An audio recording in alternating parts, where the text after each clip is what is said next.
All right, joining me now here on the Matthew Filipowicz Show is John Amato. John is, of course, the founder of the badass website Crooks and Liars, which you can find, of course, at crooksandliars.com. John, thanks so much for being on the show, man. My pleasure. Good to be with you.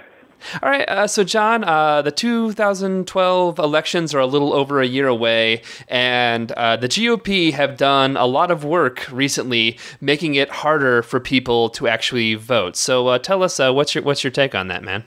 Well, it's nothing new, and it's been a trend that's happened ever since an American can vote. That's why it took, so long. We didn't have to talk about African Americans and their right to vote at this time, but just the idea of that a woman should have the right to vote.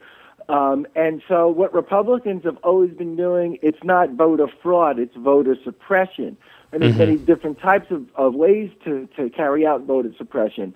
And many people obviously followed the 2000 election in Florida, and there was a big push in that state once the election was coming up where they purged the rolls, right? Yeah. So people don't understand what the rolls are, which is those are voting lists where people have registered and they're allowed to vote. And so Florida, came up with a law, and they were purging, I think it was felons and non-felons, and what wound up happening was a lot of people who had similar names were getting purged off the list. And to Republicans, the idea of less Americans voting is a good thing for them because they understand that progressive policies have really made this country what it is. And so in their minds, they don't want more people to vote, but less. And a great example of this was when Jesse Jackson came on the scene. He gave an incredible speech. I forget what year, if it was 1988, and it scared Republicans because it then got the African American community very involved into the elections. That after that election was over, they issued a whole other campaign and did a lot of vote purging on African Americans throughout the country in a response to Jesse Jackson's candidacy. So it's something that's been with us for a long time.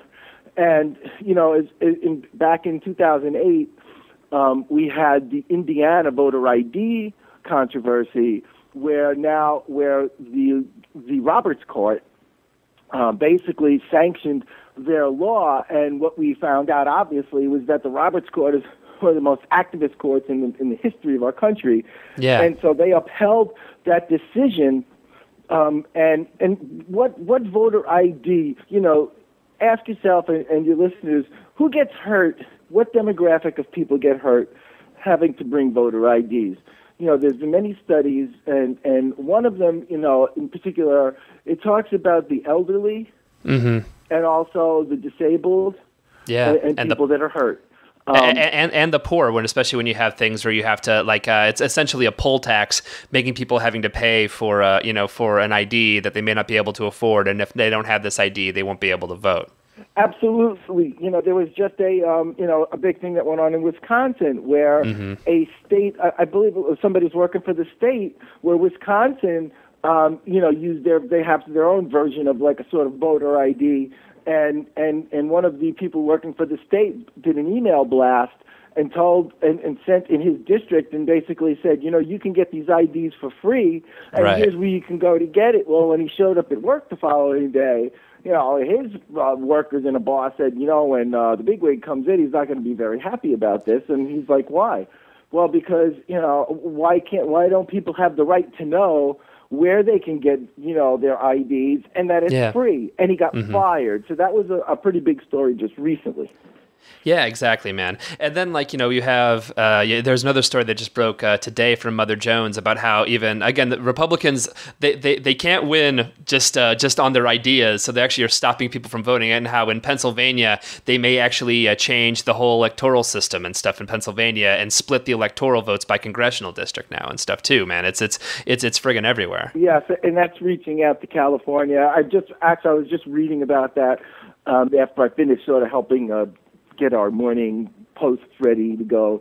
And it's they've been talking for decades, right? There's been pushes just in for New York and for California, because since they always vote for Democrats, and since they have, they're such huge states and they carry such power in the whole election, that they've had petitions before to try to split the state of California up in a similar fashion, so that, instead of, I don't know, I forget how many, 55 is it, or I forget what the exact number is for California. So instead of all that going to the Democratic candidate, maybe 38 will go, and then Republicans can get another 20, so that then they can easily win an election by getting a lot of the red states.